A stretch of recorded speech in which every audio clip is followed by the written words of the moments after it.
Estás a punto de entrar en La Quimera. Un podcast para descubrir las tendencias del cine del presente. En cada episodio conversamos con destacados cineastas contemporáneos de la mano de Miquel Escudero. La Quimera. ¿Entras?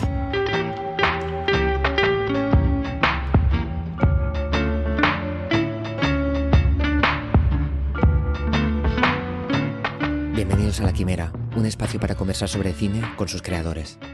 Soy Miquel Escudero y hoy nos acompaña Mauro Herce.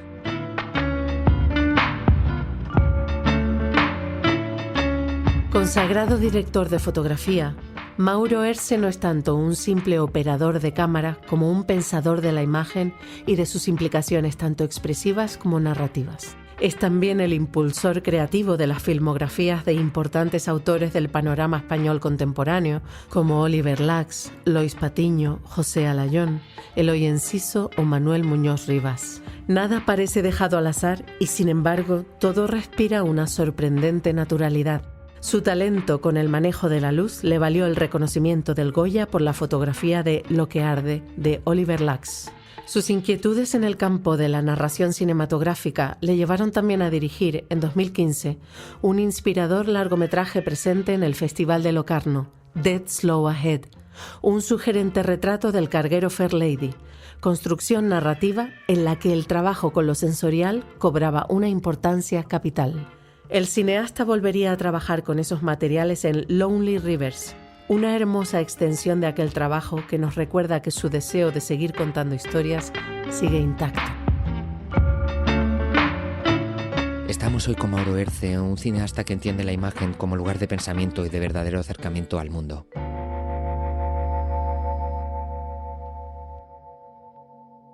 Hola Mauro, ¿qué tal? ¿Cómo estás? Bienvenido a La Quimera. ¿Qué tal, Miquel? Muy bien, muchas gracias por invitarme.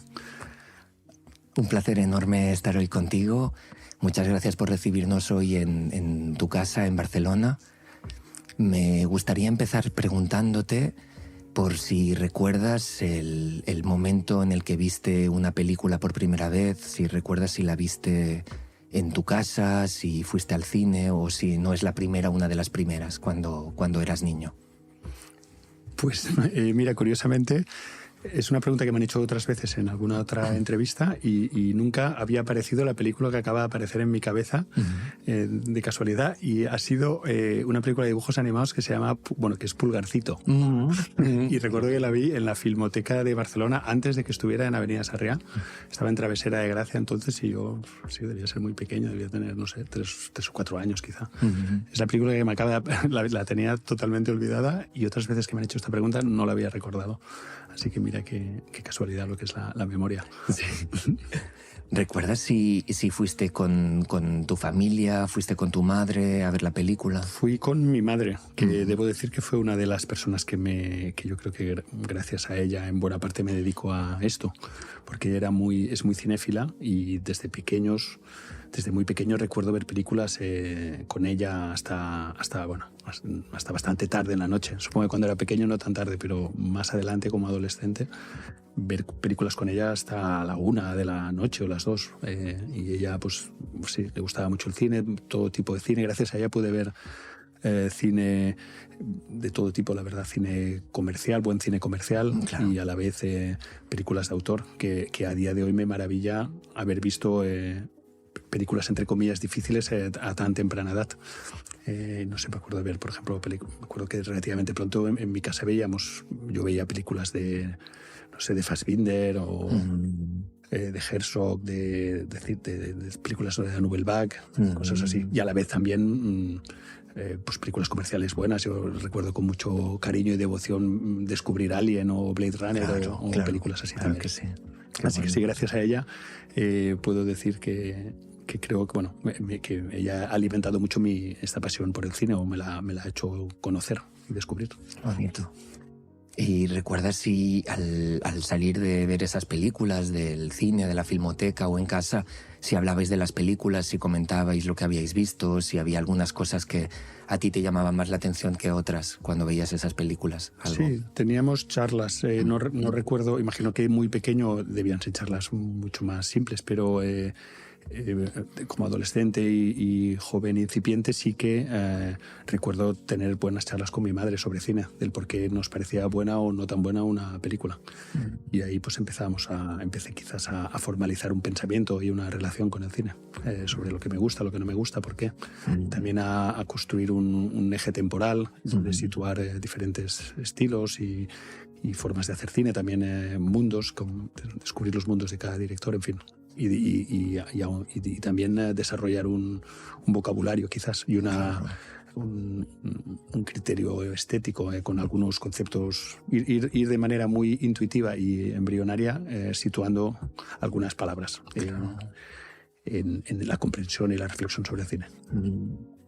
¿Y hubo algún momento que tú sintieras que tuviste ganas de pasar del otro lado de la pantalla, de decir que tenías ganas de empezar a construir tus propias imágenes y al incorporar pues eso, diferentes ideas sobre lo que te interesaba o te dejaba de interesar, tener un deseo de empezar a hacer tus imágenes, de construirlas de algún modo?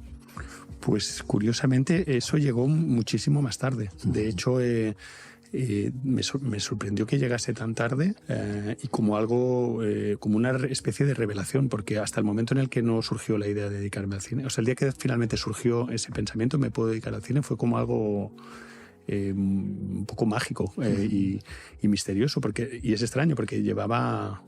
A ver, desde pequeñito, como decía antes, viendo cine, y luego más tarde, después de mi madre, empecé a ir muy seriamente a la filmoteca, iba constantemente a la filmoteca. Allí hice un grupo de amigos también con los que hablábamos de cine constantemente, pequeños cineclubs, y empecé mi carrera universitaria. Yo estudié una ingeniería y bellas artes, y ahí, mientras estudiaba estas carreras, siempre estaba yendo al cine y viendo cine, y sin embargo jamás había pensado que me podía dedicar a ello. Y un día, bastante tarde en mi juventud, debía tener 24 o 25 años, pensé, ¿y por qué no me dedico? No, un poco menos, 23, porque luego ya me fui a estudiar a Cuba y tenía 25. Pensé, ¿por qué no me dedico a esto que me gusta tanto? Me paso al fin y al cabo todo el día viendo películas o leyendo sobre cine o hablando de cine. También me gustaba mucho la pintura. Tenía bastante claro que no me quería dedicar a la ingeniería, pero me costaba decidir entre el cine y la pintura. Y en algún momento dije, bueno, pues sí, surgió esta idea de cine con mucha fuerza y me fui para allá. Pero tenía eso, 24. Es verdad que hacia finales de Bellas Artes yo ya estaba haciendo cosas con la cámara. Hice la especialidad de pintura y de fotografía. Sí. Y entonces ya estábamos, estaba a menudo con una cámara de fotos o una cámara de vídeo haciendo pequeños cortometrajes. Y mientras estaba acabando Bellas Artes, de ahí surgió ya con mucho impulso la idea de irme a Cuba y estudiar cine. O sea que tardó bastante en llegar la parte de querer hacer activamente cine y no solo ser un espectador. ¿Y había antes el deseo cuando de pintar, o sea, llegó antes ese deseo de pintar que de hacer cine? Sí, es que pintar era algo que era natural, porque desde pequeño ya garabateaba en clase, hacía dibujos, siempre me gustó dibujar y luego relativamente pronto, como mi madre también se dedica a la pintura, en su casa había todo el material para poder pintar. Entonces, casi sin darme cuenta ni de lo que hacía, ya estaba pintando. Bueno. En cambio, el cine, como bien sabemos, es una disciplina con una técnica un poco más pesada que en la pintura. Requieres una cámara, aunque hagas películas muy pequeñas ya requieres muchas cosas. Es mucho menos inmediato que en la pintura. Me parece muy, muy interesante lo que me cuentas, ¿no? De esa aventura de San Antonio de los Baños en Cuba, y quería preguntarte por eso, ¿no? ¿Cómo llega para ti en el sentido de como esos cortometrajes que me contabas, ¿no? Que hacías como después cuando estabas estudiando Bellas Artes y así, ¿cómo influye ese momento Cuba? O sea, de alguna manera, si hay las clases o hubo algún profesor o alguna profesora que al conocerlo te marcara también para seguir avanzando en ese camino tuyo, ¿no? De búsqueda también. ¿Te refieres qué es lo que hizo que decidiese ir a Cuba? ¿O una vez en Cuba, cómo fue? Cuando ya estabas en Cuba, ¿qué te llevó a tener O sea, si de alguna manera te influenció la llegada a Cuba para hacer avanzar algunas de las ideas que tenías sobre lo que filmabas, sobre lo que veías, ¿no? Sí, Cuba fue una pequeña revolución para mí, en todos los sentidos. De primeras, voy a hablar un poquito antes. Sí. De primeras no voy a contestar a tu pregunta, pero acabaré contestando. Me parece estupendo. Espero acordarme. Fenomenal. De primeras, para mí, o sea, cuando decidí finalmente querer dedicarme al cine, estuve mirando un poco las escuelas europeas y me parecía que, sobre todo la de aquí de Barcelona, SCA, que espero no ofender a nadie, pero me daba la impresión de que era una escuela que seguía mucho... me parece que está un poco bajo la estela del cine más comercial hollywoodense. Estas etiquetas no significan mucho y son un poco tontorronas porque sabemos que todo es mucho más complejo que eso. Pero en aquel momento de juventud un poco inocente, me dio la impresión de que las CAC, y también estuve mirando algunas escuelas en París, eran escuelas que claramente apostaban por admiraban muy fuertemente el cine americano así más industrial. Aparte de que eran escuelas caras, que ya para mí de alguna manera producían una criba social. Sí, es verdad. A mi juicio un poco penosa. Sí. Entonces dije, estudiar en estas escuelas me da un poco de pereza. Y Cuba me resultaba ya de primeras atractivo. Yo debo decir que desde relativamente pronto también en mi relación con el cine me pareció vislumbrar. Y aquí voy a volver a ser otra vez seguramente un poco caricatural, pero me pareció vislumbrar como dos caminos. El camino del cine como entretenimiento y como oficio, que es muy digno y está muy bien, pero también me parecía que había un camino que era el camino del cine como instrumento de pensamiento, como una herramienta poderosa sobre la que reflexionar sobre el mundo y sobre ti mismo, o tú en relación con el mundo. Yo seguramente estaba también muy, muy imbuido por un montón de cosas que estaba leyendo también en ese momento. Yo leía, en paralelo a toda esa época como cinéfilo espectador, estaba leyendo bastante sobre cine y me gustaba mucho pues casi todo lo que leía de la buena época de crítica francesa, era lo que quizás más leía, ¿no? De la época fuerte de Calles de Cinema, con todos los directores, estos cineastas que son a la vez escritores, y con todos los teóricos que gravitaban en torno a eso, ¿no? Bazin, Serge Danet, y luego más tarde pues coqueteando más con la filosofía, pues yo qué sé, Roland Barthes, Deleuze, cosas así, claro. y más tarde pues Farocki, Sontag, en fin. Entonces, para mí el cine era mucho más que un simple entretenimiento, y me parece que era un posicionamiento vital. Claro. Y dije... Entonces me pareció que en Cuba había algo de eso. Es lo que hizo que yo quisiese ir a Cuba. Pensé, en Cuba me parece que voy a encontrar personas, profesores y personas que van a tener ganas de relacionarse con el cine desde este otro lugar. Desde un lugar no puramente profesional, sino que esperan del cine algo más y que tienen una relación con el cine algo más. Y bueno, algo de eso realmente hubo, porque allí encontré algunos de los colaboradores, bueno, grandes amigos más bien, porque a día de hoy ya somos grandes amigos con los que hemos seguido haciendo muchas películas. En aquel momento también ingenuamente queríamos hacer un cine un poco diferente. Nos parecía que si hacíamos las cosas siempre de la misma manera, que si tú sigues un esquema de producción siempre del mismo tipo, las películas se parecen un poco. Y que teníamos que encontrar, eso es algo que luego se confirmó en la praxis, no era una idea solo teórica, que casi todos los cineastas, a mi juicio, más interesantes de la modernidad, si los analizas bien y los miras con detalle, han seguido un esquema de producción distinto. Totalmente. Se llama esquema de producción, pero bueno, es una especie de esquema de producción-dirección. Es decir, los directores han sido conscientes de qué cosas tenían que salvaguardar del proceso para que sus películas fueran diferentes en algo. No creo que su voluntad fuera ser diferente por ser diferente, pero digamos que tienen un interés genuino por algo y encontraban la manera de que eso apareciese sobreviviera en la película o estuviese en la película. Entonces, yo que sé, Cassavetes, no sé, Herzog, Pialat, Berman, todos estos, si nos fijamos bien en cómo fabrican las películas, pues no siguen ese esquema tan habitual del cine más estandarizado, de plan de rodaje. En la mayoría de las películas tienes un plan de rodaje, ¿no? Tantas semanas de rodaje, tantas escenas al día, tantos planos por escena, y eso se ejecuta casi milimétricamente. Sí. La mayoría de estos directores, si nos fijamos bien, buscan su propia manera de hacer películas, ¿no? Herzog va a conseguir convencer a un montón de gente para que se metan en la selva de verdad durante 6 meses. Eso hace que los actores tengan un nivel de cansancio y de agotamiento y una expresión de locura en sus rostros que jamás podrías tener si tú hubieses hecho esa película de aventuras como la hace normalmente Hollywood, que es con personas que se van a dormir al hotel todas las noches, se echan 2 toneladas de maquillaje, se comen una langosta y al día siguiente simulan que son aventureros. Pues no, Herzog no podríamos tener lo más peculiar de las películas ese sabor tan peculiar de Herzog, de sus películas de aventuras, si no hubiera decidido hacerlas de esa manera, si no hubiera salvaguardado, peleándose contra viento y marea, su diseño de producción.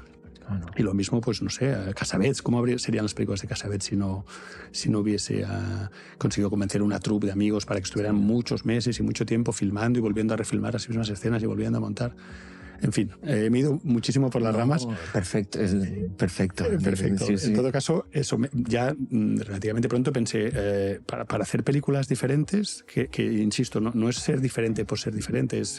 Algunos cineastas tienen la valentía de quizá porque tienen algo muy necesario que decir, más consciente o inconscientemente, de formalizar un camino que es muy propio y suyo, y de defenderlo hasta el final. Y me parecía que en Cuba iba a poder encontrar también algo de eso.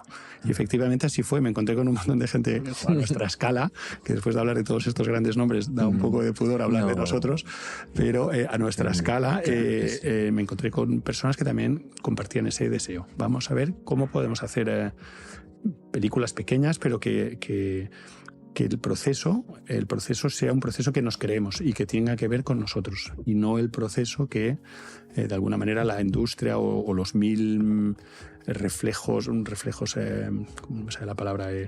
Los 1000, digamos que se hacen muchas cosas, los 1000 automatismos, de la industria hace que después, ahora que ya pues llevo muchos años filmando como director de foto y en muchas películas, me toca trabajar en muchas películas que se siguen haciendo de esa manera más estandarizada, pero ves que está llena de automatismos, totalmente llena de automatismos, y que casi nadie muchas veces no se cuestiona mucho la manera como se hacen las cosas, y sin darnos cuenta que esa manera de hacer mata quizá lo más valioso y genuino que podrías tener si le hicieses de otro modo. Totalmente de acuerdo contigo, ¿no? Y siempre es una cosa que pienso a menudo, ¿no? De si no estamos viendo lo mismo, porque intentamos decir lo mismo, ¿no? Porque intentamos hacer películas que se parecen tanto las unas a las otras, ¿no? Sí. También quiero creer que a veces es porque, a ver, esto va a sonar un poco duro, pero quizá no hay tantas personas que tengan algo que decir tan genuino. Es verdad. Y entonces, bueno, pues para la mayoría de las películas, pues ya les va bien que sea así. No nos olvidemos que, bueno, también es verdad que nosotros tenemos una relación con el cine muy apasionada y para nosotros es lo más importante de esta vida, prácticamente. Sí. Pero también es normal que para la mayoría de la gente no sea así y que ya les vaya bien ir a ver una película y entretenerse un rato. Y es la mar de respetable.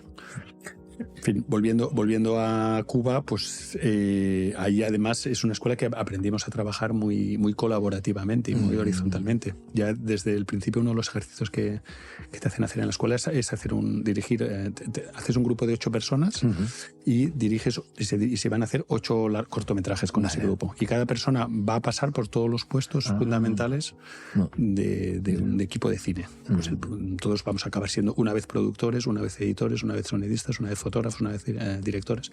Eso, yo creo que eso fue una cosa muy buena también primero para generar unas relaciones de confianza muy fuertes entre nosotros y luego comprender un poco las problemáticas de cada departamento y aprender a comunicar desde una base más real, porque te das cuenta que luego en el cine, después lo he visto muy claramente en otras películas, más tarde, trabajando con personas que no conocen para nada las problemáticas de los demás, cómo la gente tiende a trincherarse un poco en su departamento, en su área, y es poco empática y poco comprensiva con los problemas que están teniendo los demás. Claro. Además, que creo que conocer un poco de todo enriquece las películas. O sea, yo creo que soy mejor fotógrafo si entiendo algo de sonido, o entiendo algo de edición, o entiendo de dirección. Creo que nos hace trabajar mejor, más empática y colaborativamente, y además, incluso en nuestra propia disciplina, pensamos desde un lugar más rico. Todo esto para decirte que, bueno, ahí pues desarrollamos un equipo de trabajo muy, muy colaborativo, muy horizontal, y de hecho este equipo ha seguido después a través de esta productora que se llama El Viaje. Exacto. Que son un poco mis grandes amigos y familia de cine. Claro.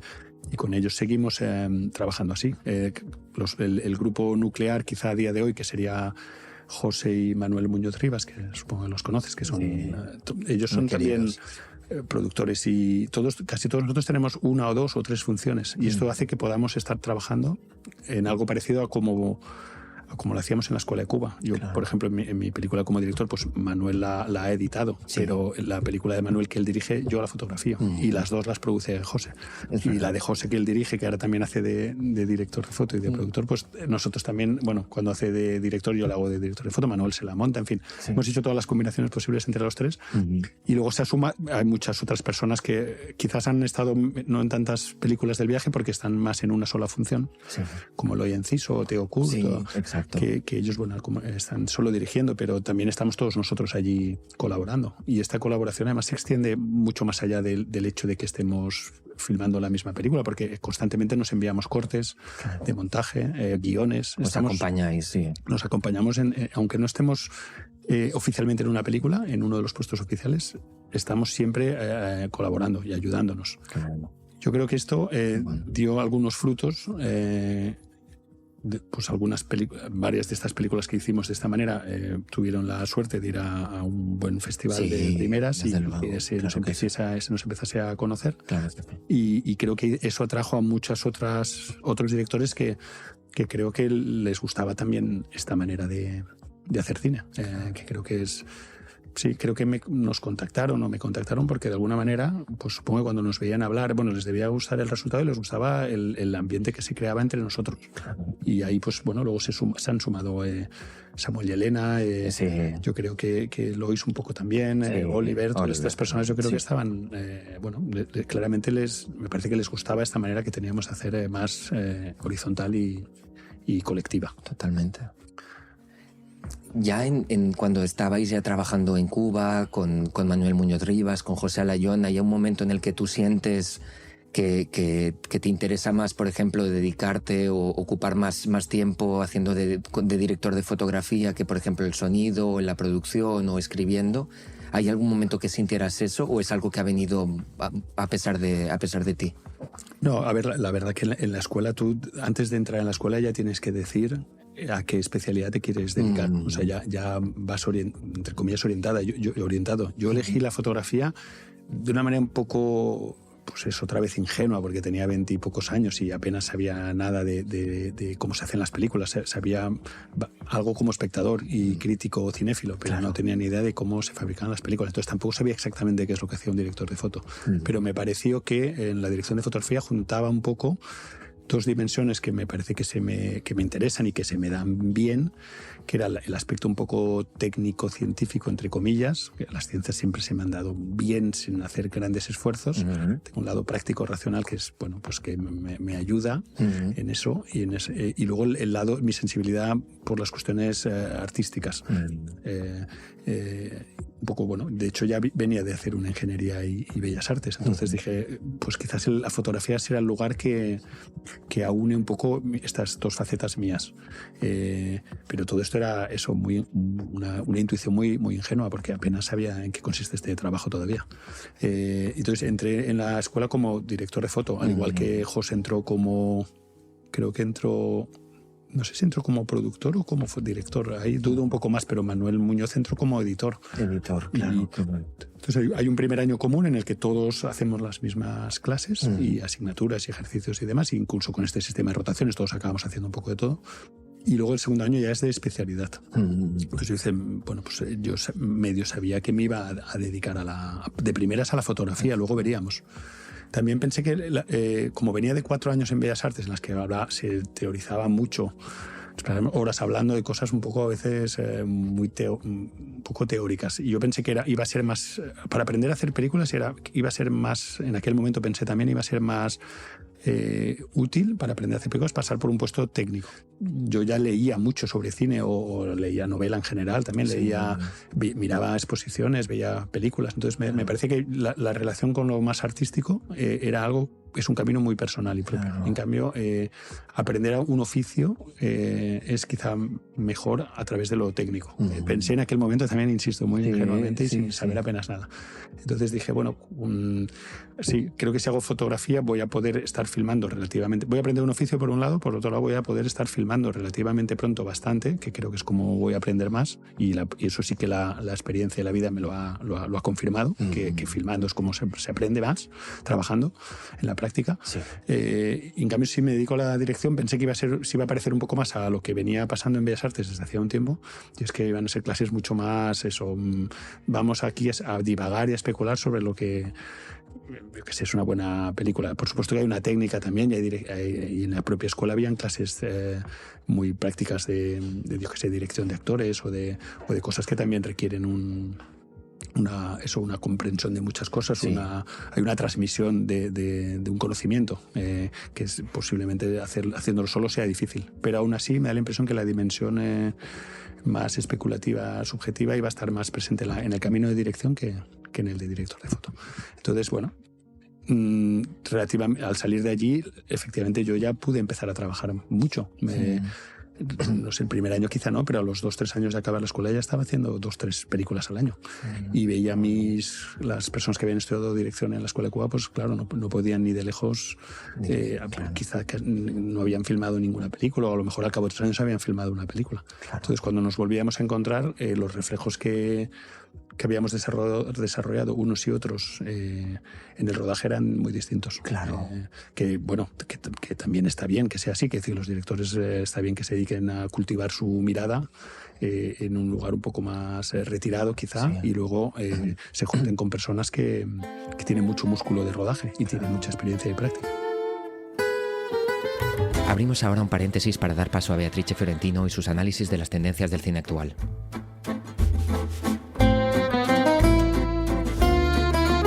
Conceptos clave del cine contemporáneo. Hoy, la mirada de los maestros. Quizá no sea casualidad que en los últimos años algunos de los más grandes directores vivientes hayan vuelto a la primera línea tras un largo periodo de inactividad, o en cualquier caso hayan restablecido su presencia autoral con obras distintivas y capaces de marcar huella.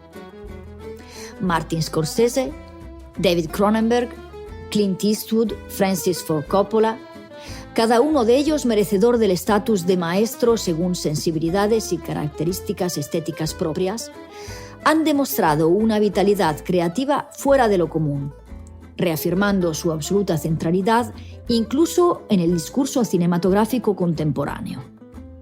Madurez, pues, no rima con senilidad. De lo contrario, estos grandes autores parecen decididos a reivindicar la importancia del cine de autor en una época dominada por las franquicias, las superproducciones y los remakes. Su gusto por el riesgo, la afirmación de la centralidad de la imagen, el deseo de volver a ponerse en juego según una propuesta tan mordaz que ofrece un claro contraste con la pereza de un establishment cada vez más replegado sobre sí mismo, confirman que el espíritu aventurero que dio vida al nuevo Hollywood aún sigue vivo.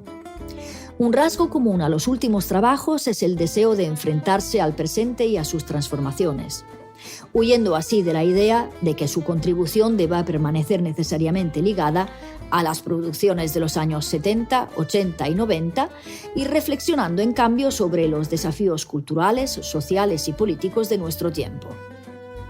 Cronenberg explora las angustias relacionadas con la tecnología y la condición humana, mientras que Scorsese aborda el peso de la historia y sus injusticias. Eastwood también vuelve a poner en primer plano el tema de la justicia y el dilema moral, pero a sus 93 años y en la cima de una carrera tanto como autor como actor basada en una orgullosa masculinidad, en Cry Macho también encuentra el valor de cuestionar las raíces de la cultura estadounidense a partir de la deconstrucción del mito del cowboy. Francis Ford Coppola, en su monumental Megalópolis, crea una verdadera imagen-tiempo, como diría Deleuze. Un cortocircuito espacio-temporal suspendido entre pasado, presente y futuro para tejer una reflexión que concierne a la historia, la filosofía y la propia teoría de las imágenes. El regreso de los maestros parece estar motivado simultáneamente por una urgencia artística y política y, contra todo prejuicio, supone un punto de crecimiento en sus carreras, una evolución y no un alto en ellas. En Los asesinos de la luna, por ejemplo, Scorsese consolidó aún más su papel de narrador crítico de la historia de Estados Unidos.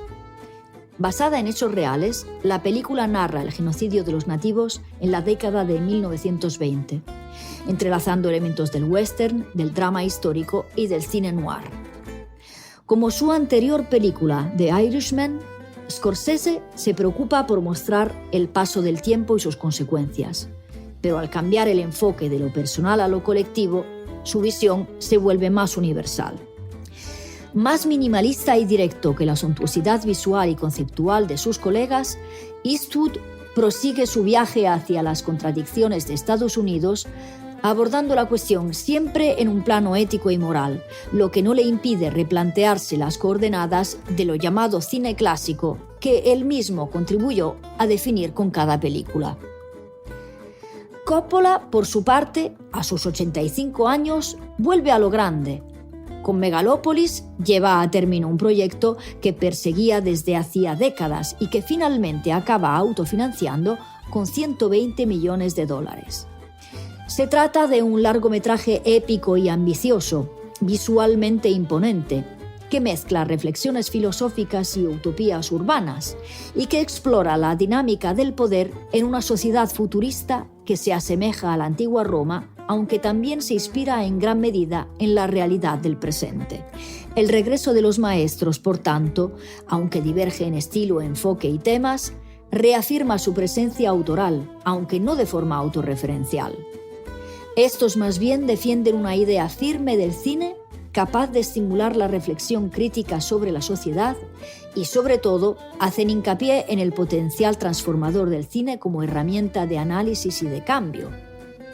Sus últimos trabajos no solo suponen un regreso, sino también una declaración de amor a un arte que sigue evolucionando y que afronta nuevos retos narrativos. Volvemos ahora con Mauro Herce para seguir conversando con él sobre las distintas formas que ha encontrado de hacer cine a lo largo de su trayectoria.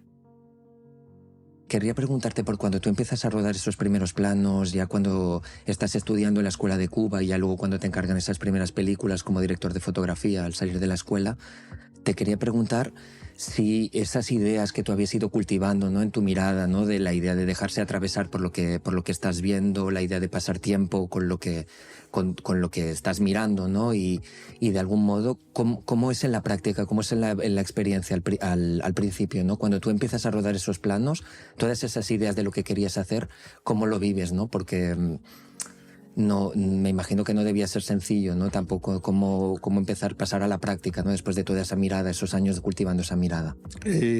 A ver, es que todo es curioso, porque todo esto se llama cine, pero la verdad es que la manera como se hacen unas películas u otras es tan diferente. Claro.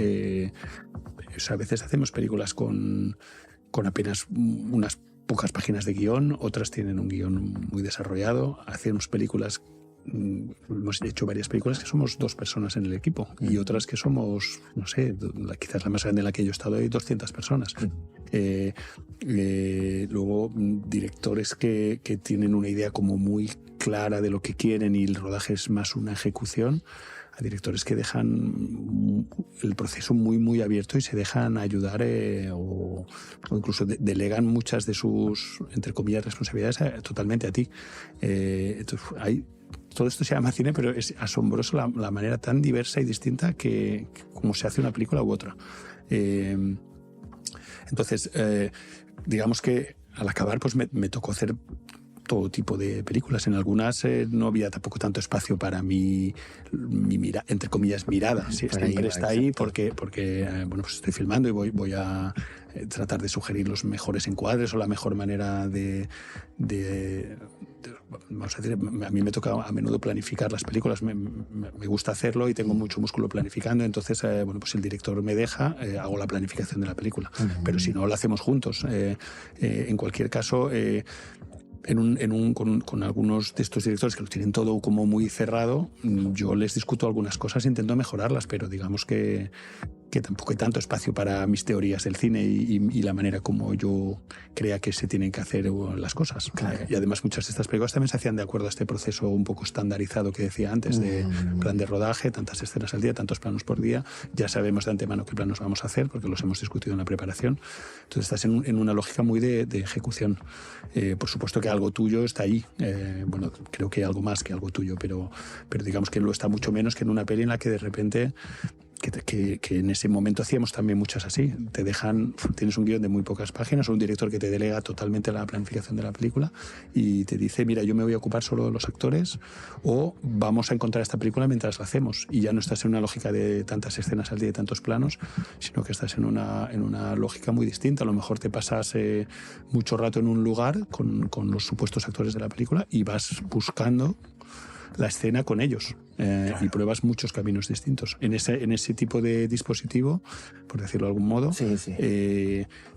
ahí sí que hay mucho más espacio para que yo pueda quizás sugerir un camino a través de lo que he aprendido en un plano teórico y también práctico. Claro, por supuesto, totalmente. Entonces en esas películas yo diría que sí, en esas películas que de hecho las podríamos nombrar. Yo creo que claro, por supuesto. Esas películas... Las más paradigmáticas quizá de este camino muy abierto en el que tenemos fe en encontrar la película mientras la hacemos. Por supuesto se escriben dosieres, se piensa un poco en qué película vamos a hacer, pero sabemos que lo más valioso va a acontecer en el rodaje y en el montaje. Claro.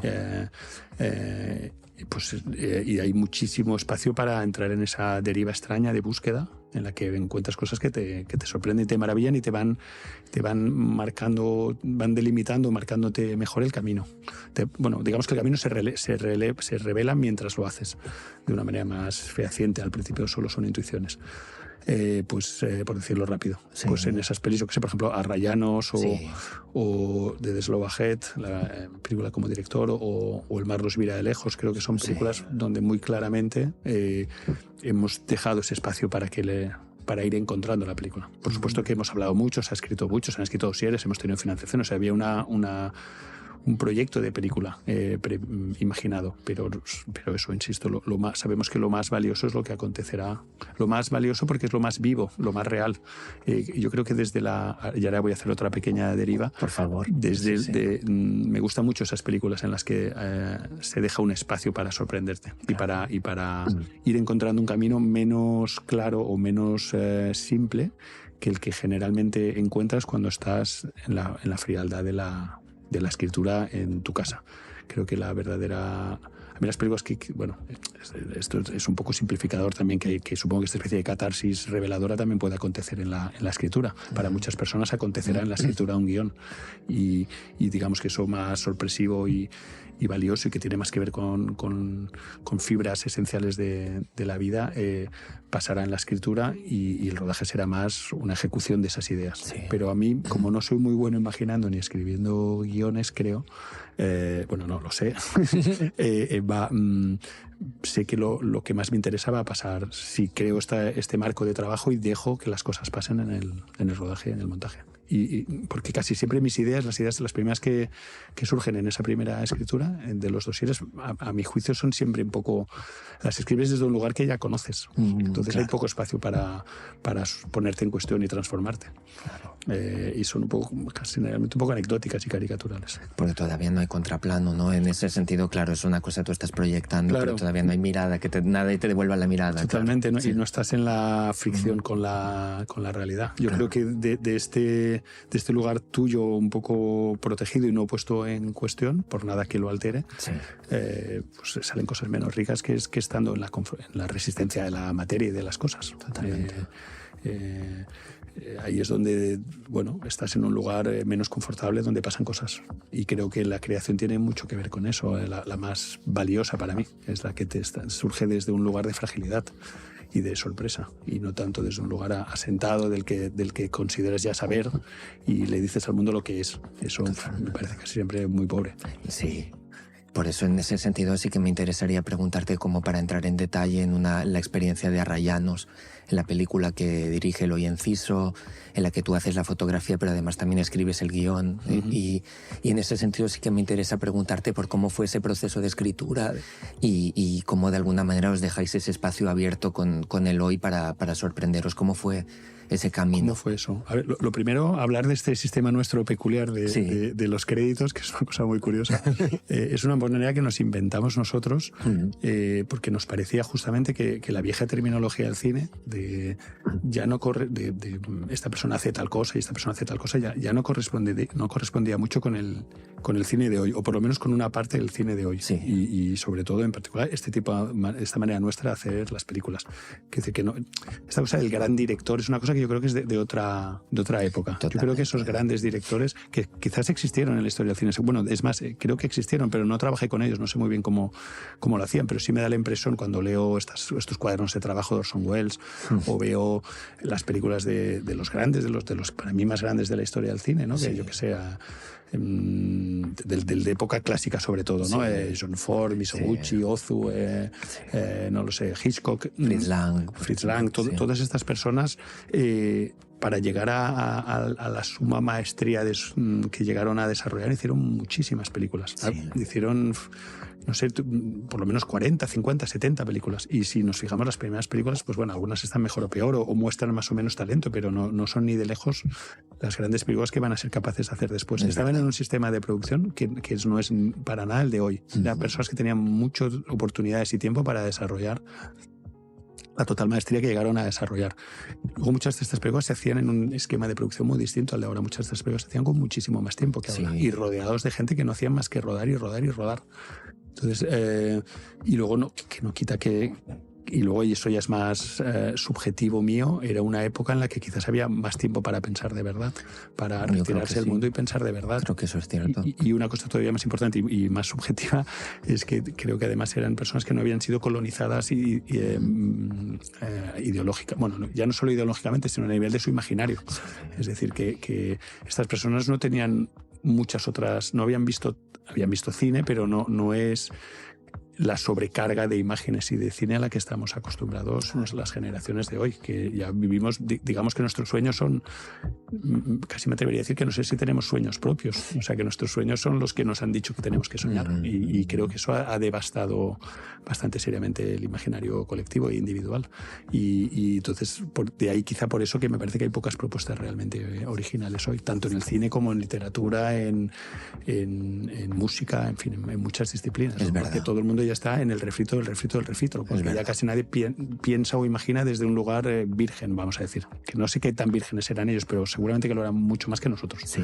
Y la suma de todo eso hace que estas personas consigan ser los grandes directores de la historia del cine. Yo no sé si esto es posible todavía hoy. No digo que no hayan grandes directores, un poco pilares esenciales que tienen una visión y una maestría del cine brutal todavía hoy, pero yo la verdad que no me he encontrado ninguno todavía en el camino.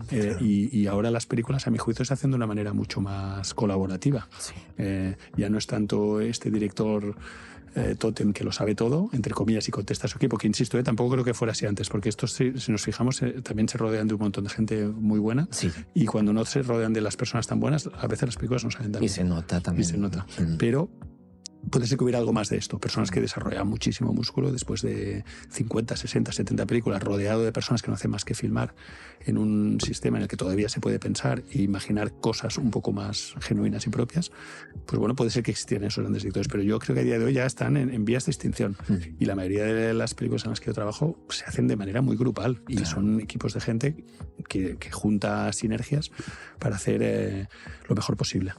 De ahí que nosotros, sobre todo en estas películas tan abiertas que hablaba antes, de Arrayanos, de Desloge, del Mar nos mira de lejos, nos inventáramos esta cosa dijimos, ¿y cómo podemos hacer para compensar un poco este trabajo que están haciendo nuestros colaboradores, claro, y el director no sea solo el director así con mayúscula? Claro. Entonces nos inventamos esta cosa de retribuir a los colaboradores, aunque sea simbólicamente, con el crédito de guionista. Yo realmente no escribí ni una palabra del guión de Arrayanos, y Manolo no escribió una palabra del guión de Desloge, ni yo y Manolo lo hicimos en el de José, en Sliman, no sé, o en fin. pero sí que estuvimos muy presentes y activos en la escritura de la peli, en el rodaje y en el montaje. Es decir, muchas de las ideas que están puestas en la película, sea desde el rodaje o en el montaje, han venido de nosotros. Yo puse a Manolo como co-guionista de la peli porque considero que hizo mucho más que un simple montador. Él trajo muchísimas ideas a la peli que no estaban en mi proyecto inicial y venían en mí, pero algunas venían de mí, otras no, y las mías las mejoró o yo mejoré las de él. En fin, era un trabajo de intercambio y de colaboración. Lo mismo Eloy yo creo que considero que le estaba dando miles de ideas de rodaje y de montaje. Entonces dijo, pues lo voy a poner como co-guionista. Y lo mismo José, en fin, creo que ya se entendió la idea. Sí. Sobre el proceso en Arrayanos, que quizá la película donde por primera vez nos lanzamos a rodar tratando de tener el máximo de libertad. Hasta entonces había hecho películas de una manera más estándar, con el guión que seguimos y el plan de rodaje habitual y tal. En esa dijimos, mira, es una película, no sé si la recuerdas, en 3 modos. Sí. El modo más teatral straubiano, entre comillas, ese sí era a partir de una obra de teatro adaptada, de Marinas del Valle. Esa se filmó de una manera más habitual, es decir, hicimos una planificación de las escenas, las insertamos en un plan de rodaje y las filmamos más o menos como las habíamos imaginado, más o menos, porque claro, ahí corriges muchas cosas en el lugar, pero eso pasa en todas las películas, hasta las más habituales, ¿no? Entre la planificación y el rodaje real y la película final hay cambios, hay bastantes cambios, pero digamos que se hizo de una manera bastante ortodoxa. Y luego las otras 2 partes, que es el retrato de Galicia, de los oficios y de la vida en el campo y tal, ese era con total libertad. Decíamos, venga, hoy ¿por qué no vamos a ver a estas personas? Parece que va a haber un nacimiento de una vaca en no sé qué granja. Pues venga, vamos a pasar toda la mañana con ellos a ver cómo es esto. Y ahí estábamos todo el día con ellos probando cosas y hablando. Pues vamos a probar a grabar esto. ¿Por qué no grabamos desde aquí? ¿Por qué no grabamos desde allá? Ahí Eloy me dejaba como confía totalmente en mí, sabe que tengo un ojo cinematográfico, pues me dejaba bastante buscar cosas. Y lo mismo con es que de hecho en películas así de corte más, que también es otra etiqueta que podríamos aquí ahondar rato, que no significa mucho, pero vamos a decir de corte más documental, entre comillas, es decir, en la que nos adaptamos a una realidad que ya existe, tampoco hay mucho tiempo de comunicar entre el director y el director de foto, entre comillas. Tú tienes que estar reaccionando a la realidad de las cosas. Y si te pones a hablar ahí de cómo grabamos algo, se te va a escapar todo el tiempo. Entonces ahí es, que me deja grabar y yo voy encontrando cosas. Y luego va mirando y comentamos y quizás pues me propone otra, me sugiere otro, ¿por qué no grabas esto también? ¿O lo hacemos desde allí? Y yo le digo, pues bueno, hay un pequeño diálogo de vez en cuando, pero la mayoría del tiempo es fluyendo con lo que está pasando y sin apenas hablar.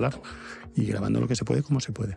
El tercer modo de la película, que son aquellos planos más inmersivos sensoriales en el bosque, ahí también era... eso viene mucho de una cosa mía que yo le llamo el Stanislavski del camarógrafo. Me gusta mucho hacer paneos lentos, muchas veces para entrar en calor y entrar a una especie de estado anímico. Yo me autosugestiono un estado anímico, por eso hablo un poco del Stanislavski, del camarógrafo. Y lo voy... Es como un pequeño mantra. Hago paneos muy lentos y mientras voy pensando en un cierto estado anímico y entro en una especie de pequeño trance extraño y eso es una manera para mí de conectarme con lo que estoy filmando y entrar en un cierto estado de ánimo. Entonces esos planos más inmersivos sensoriales del bosque nacieron un poco de ahí. Un día dijimos, oye, pues es interesante lo que está pasando de grabar los bosques a esta velocidad, de esta manera. ¿Por qué no se convierte en un modo más de la película, de esta película un poco que se construye desde diferentes estilos, desde diferentes lugares? Sí. Y así surgió ese tercero. Entonces, ya ves tú, es una cosa muy poliédrica y heterodoxa en la manera como se hizo. Y eso es súper bonito porque ahora que me hablabas, ¿no?, de este Stanislavski del camarógrafo, veo todos los ecos también en Dead Slow Ahead, ¿no? Digamos, muchos de los planos o de los momentos más maravillosos de la película vienen desde ese momento, ¿no? De cómo se llega a un cierto hipnotismo gracias a eso, ¿no? Gracias a poder mirar así con esa pausa. Claro. Totalmente, sí. De hecho, en Dead Slow Ahead seguí ahondando en esta técnica y me iba allí ahí además era un episodio un poco triste de mi vida porque me estaba separando de una compañera con la que estaba muchos años, con la que estuve muchos años y me iba a esas bodegas, a lo más hondo del barco, en esa realidad dura de metal y de ruido y de mucha carga, de humo y de contaminación. Y me quedaba ahí horas haciendo estos paneos así muy lentos sobre las máquinas, que era otra forma de entrar en calor y otra forma de entrar en un estado triste. La verdad que buscaba un poco estar en un cierto estado de tristeza y melancolía, porque creo que era bueno para la película. Sí. Y lo mismo me ponía... Ahí sí que ya los grababa un poquito sabiendo que los iba a utilizar en la película. Claro. Y que iba a ser... De hecho, eso fue una de las ideas, por ejemplo, mira, una idea que surgió relativamente pronto en este tipo de película más abierta del que estamos hablando desde hace un rato. Sí. Esta idea de juntar las máquinas con esos paneos tan lentos y las conversaciones de teléfono era una idea que no estaba para nada en los dosieres. Claro. Es una idea que surgió estando allí y surgió relativamente pronto. Fue como una de las certezas más claras y más grandes desde el principio. Yo me quedaba en mi cabeza con las conversaciones que había tenido con esta pareja de la que me estaba separando. Estas conversaciones de teléfono resonaban un poco en mi cabeza y cuando me iba a esa sala de máquinas a grabar mis movimientos para entrar en calor y adentrarme un poco y conectarme con la realidad que estoy filmando, pues las dos cosas se juntaban lógicamente en mi cabeza y relativamente pronto pude reconocer que eso podía ser un bloque de la película. Y luego cuando lo montamos, pues sí, enseguida nos pareció que era interesante lo que estaba pasando ahí y lo seguimos desarrollando. Eso es realmente precioso porque es curioso como algo, ¿no?, que llega después, acaba luego también constituyendo el corazón de la película. Yo al menos, a mi parecer o desde mi visión de espectador, ahí está, digamos, el corazón de la película. Hay muchas cosas que realmente es muy, muy especial, ¿no? Muy emotivo cómo llega en esa película, ¿no? Y quería preguntarte por eso, ¿no? Por el primer acercamiento o el primer deseo de ir a rodar esa película, que aunque sea la primera vez, se considera que hayas tu primer largometraje como director, aunque luego también habrás dirigido otras cosas como director, claro que sí. Pero me interesa un poco como el punto de partida, ¿no? Como el primer momento en el que decides ir al cargo y decides ir a filmar. Y de qué manera ese trabajo, ese tiempo pasado, pues eso, con todas las personas que trabajan, todos los trabajadores del cargo, hacen que tú vayas a buscar esas imágenes nuevas que no están escritas o que no están predeterminadas ni predefinidas en ningún dossier, pero que las tienes que ir a buscar allí, ¿no? Te quería preguntarte por ese momento. Yo llevaba tiempo con la idea de hacer una película el tema entre comillas... Aprovecho para hacer otro pequeño inciso. Claro, me suele interesar más el cine de las miradas que los temas. Claro. Curiosamente, hoy en día está todo el mundo obsesionado con los temas, ¿no? Y vas a los pitchings y todo el mundo tiene que decir cuál es el tema de tu peli. Bueno, genial, pues muy bien, está bien que haya un tema, pero a mí sobre todo lo que me interesa es una mirada. Claro, y una mirada que hable de esta relación con las cosas, ¿no? Entonces, pero digamos que el tema de mi película, que sí que llevaba un tiempo pensando que quería hacer una película que hablase un poco sobre la condición del hombre y la condición del hombre en la contemporaneidad, ¿no? En su devenir histórico y sobre todo en la actualidad. Sí. Entonces, quería hablar de esas cosas, pero no sabía cómo ni dónde. Y entonces, en algún momento me invitaron a hacer a filmar una película en Valparaíso, en Chile, pero es una película que estuvimos tiempo esperando para poder hacer y por problemas de producción nunca se filmó. Yo me quedé mucho tiempo ahí en Valparaíso, un poco leyendo y esperando y con mis cosas, y iba a menudo a una cafetería que estaba ahí en el puerto y me hice amigo de los marineros y me invitaron a subir a su barco, que era algo que desde pequeño era como un pequeño sueño de infancia, poderme subir a un barco de estos cargueros y pasar tiempo ahí.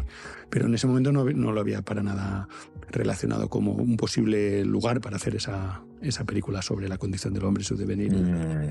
Entonces estuve allí y dije, este es el escenario perfecto para filmar esto, porque es un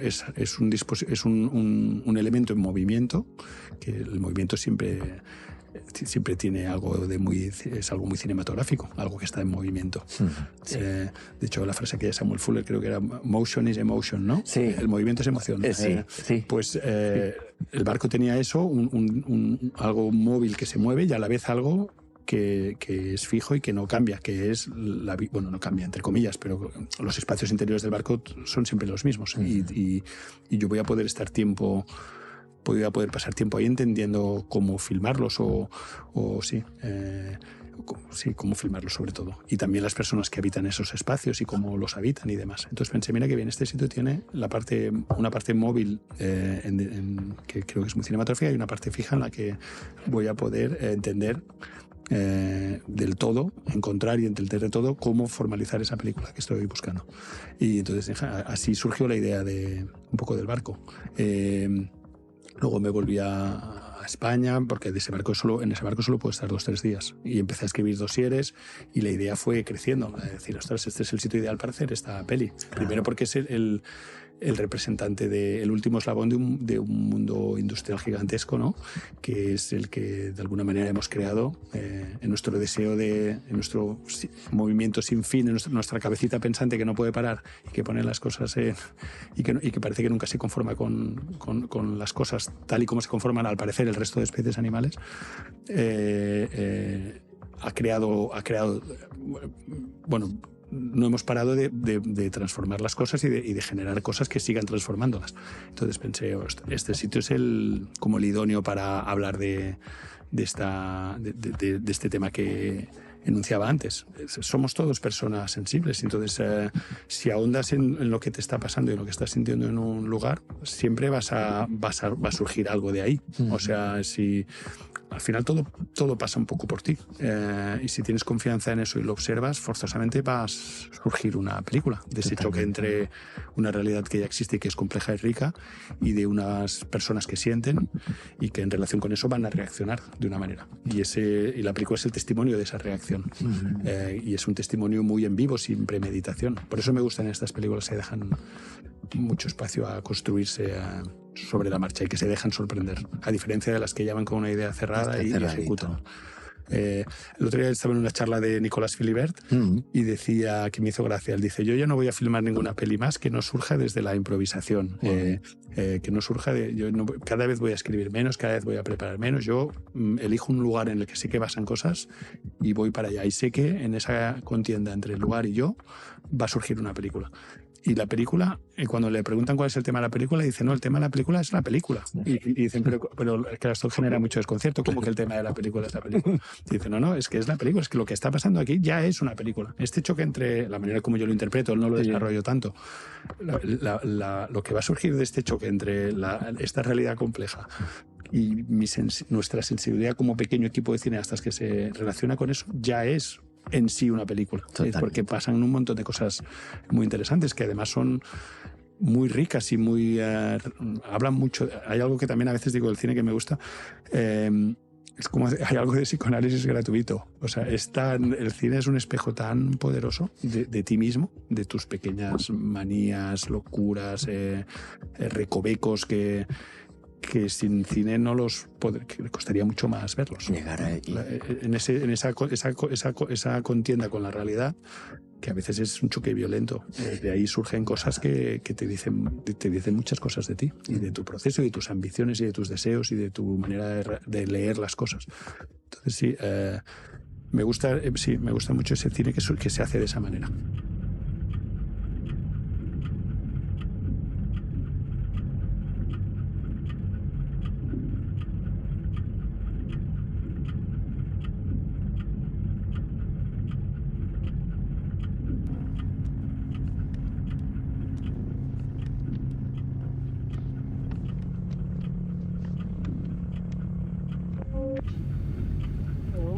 Hello, mami.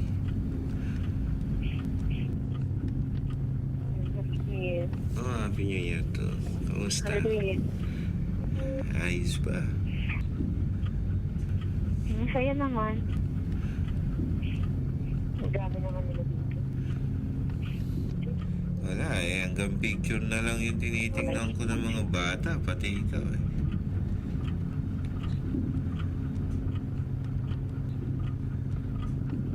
Tulog sila. Tulog sila. Kamusta naman yung mahal ko? Maganda pa rin ba? Ha? Ha?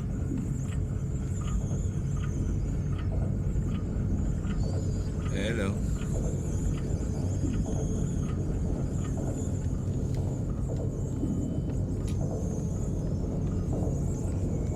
Hello? Sino to?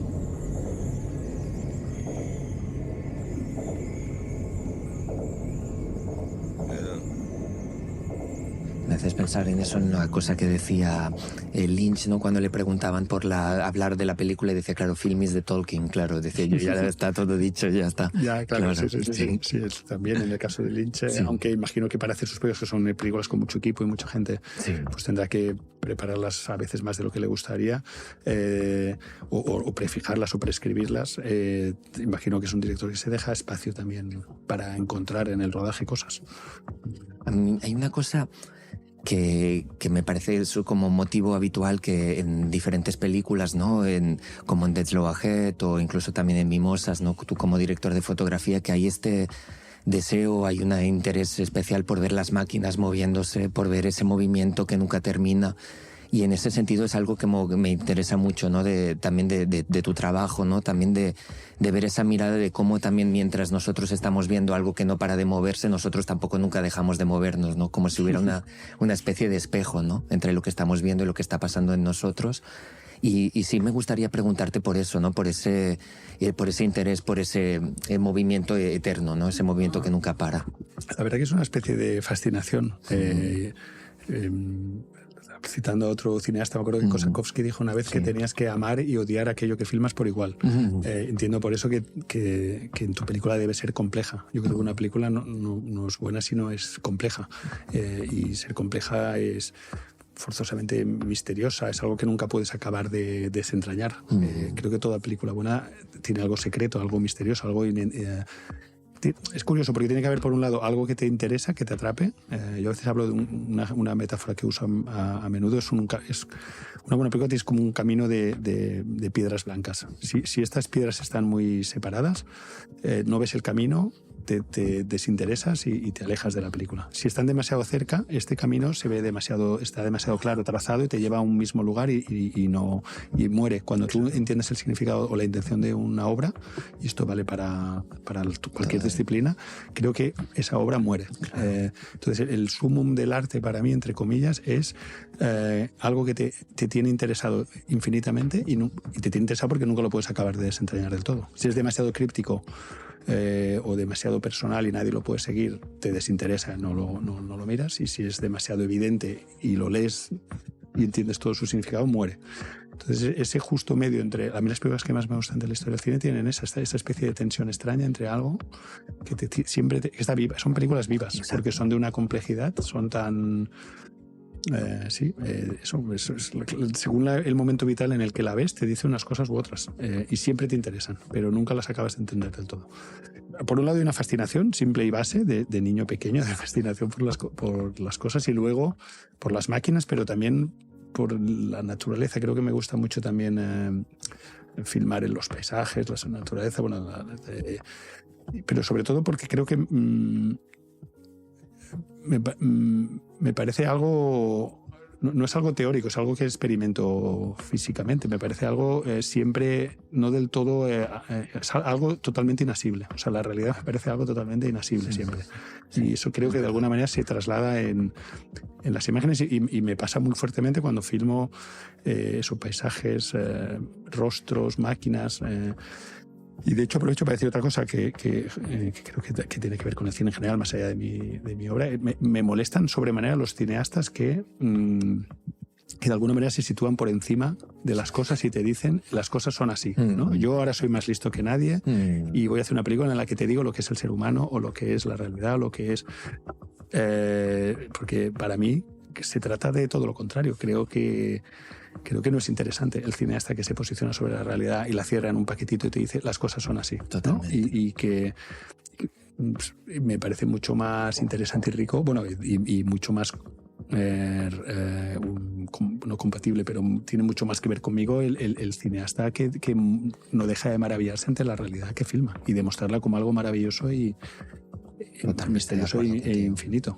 Por eso me molestan un poco estos cineastas de ahora, que a ver, algunos son muy virtuosos, pero yo que sé, pongo en ese paquete a Robert Oslund, a 100%. Yo que sé, a quién más habría ahí, un poquito Sorrentino, no sé, todos estos cineastas que... Yorgos Lanthimos, y ese ya no lo he querido ni ver, porque no he visto ninguna peli de él, porque ya las pocas cosas que he visto en tráiler y tal, y algunas veces que le he oído hablar, Dios nos libre, pobrecillo, igual no, es genial y no, pero no me han dado ninguna ganas de ver ese cine. Me da la impresión que son personas que se creen mejores que el resto, ¿no? Sí, o que creen que ellos están en posesión de la verdad o que han entendido algo, cuando yo creo que es imposible, no hay ninguna certeza de nada y nadie ha entendido nada. O sea, hacemos todo lo que podemos y el mundo es infinitamente, y espero, y es algo también un poco de la época, ¿no? Que se ha perdido un poco el sentido de lo sagrado, de lo espiritual, de lo divino, no lo sé.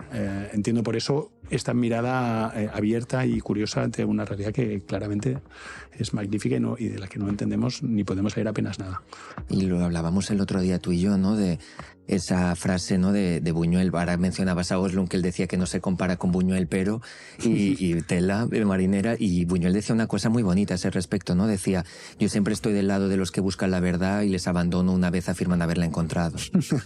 Qué buena esta frase, sí, es verdad que me dijiste, sí, me gustó, totalmente de acuerdo.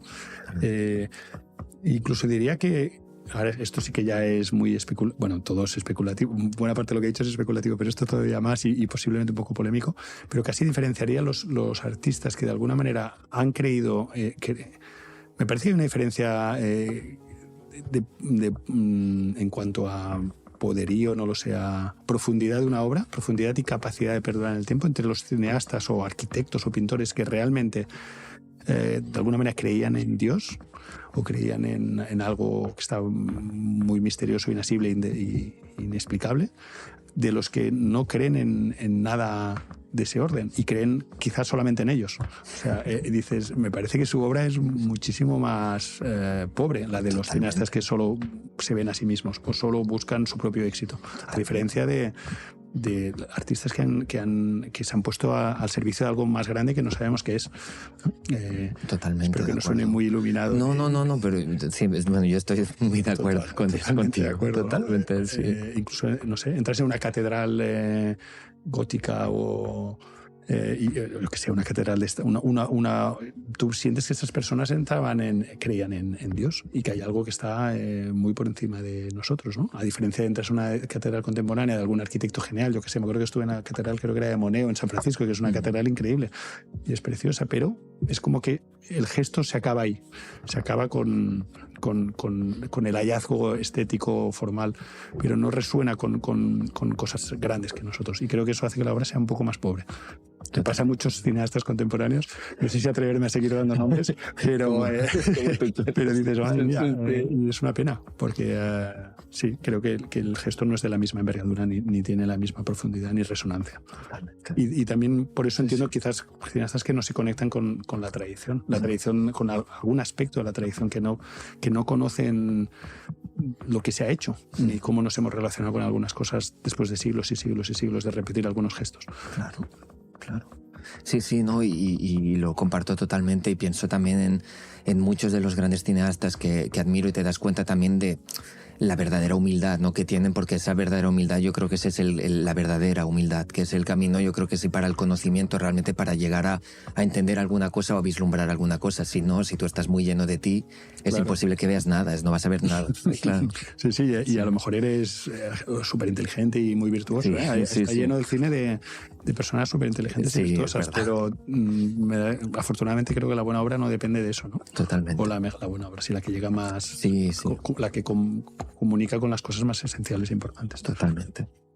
Y me gustaría terminar preguntándote cómo es para ti como un proyecto, como una idea, como una chispa casi que a ti te genere deseo de tener ganas de trabajar allí en ella, no sé, sea como director de fotografía o en este caso sí que me interesa más como cineasta, como director, ¿qué ¿Qué pasa con una idea que te dé las ganas de decir vamos allí, vamos a...?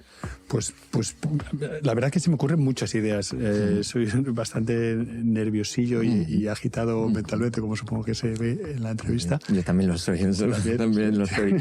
Sí. Se me ocurren muchas cosas. Luego soy perezoso desarrollando mis ideas y además casi nunca tengo tiempo porque acabo filmando un montón para... muchas películas para los demás, en las que además me implico plenamente y me siento bastante satisfecho creativamente porque ahí hago muchísimo, me doy en cuerpo y alma en esas películas y creo que bueno, los directores con los que trabajo lo saben, que hago todo lo máximo para que esas películas sean lo mejores posibles, salgan como salgan. Sí. Pero luego para mí, entre que tengo poco tiempo y me he vuelto más perezoso con los años, quizá, porque además, entre otras cosas, yo sufro mucho como director. Como director de fotos sufro bastante, pero como director aún más. Entonces, además, los procesos como director duran 3-4 años. Como director de fotos son 3 a 6 meses. Entonces no es lo mismo sufrir 3-6 meses que sufrir 4 o 5 años.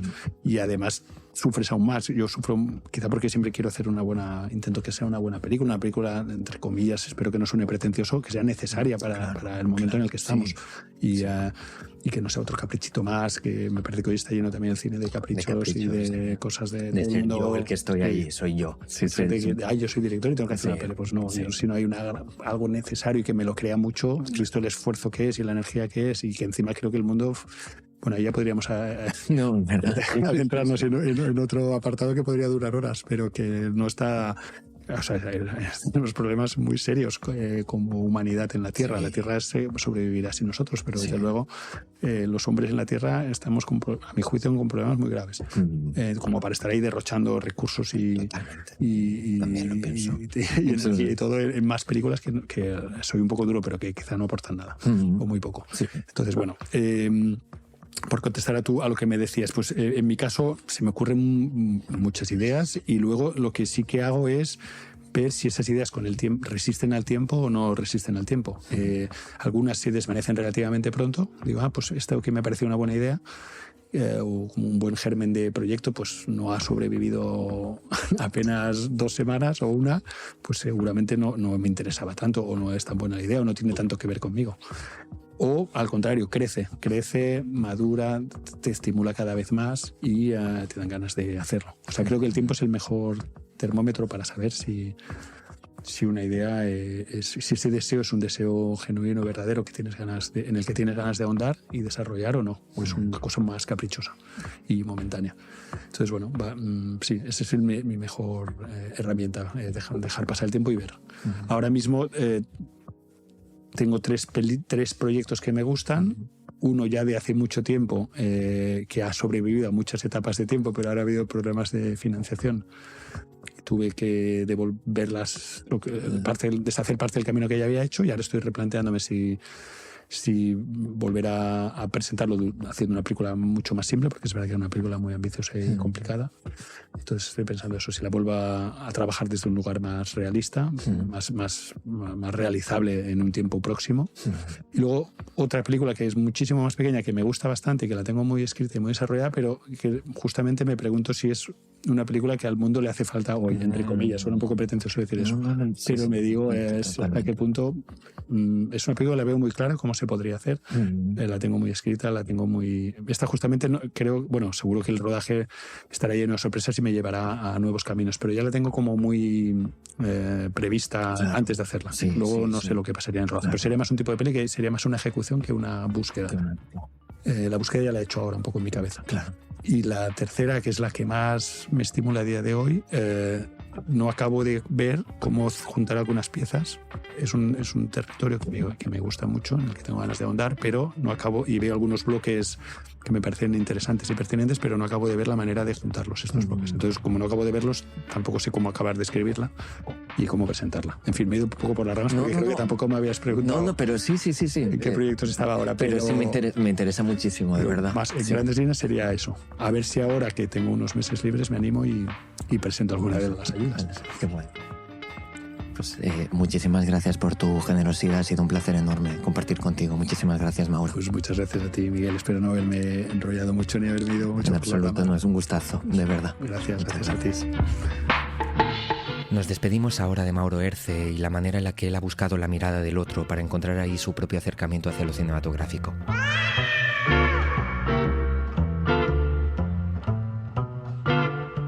La Quimera, un podcast producido por el Instituto de Formación e Investigación Cinematográfica con el apoyo del Ministerio de Cultura y Deporte del Gobierno de España. Descubre a más cineastas contemporáneos escuchándonos en tu plataforma de podcast favorita o en nuestra web podcastlaquimera.com.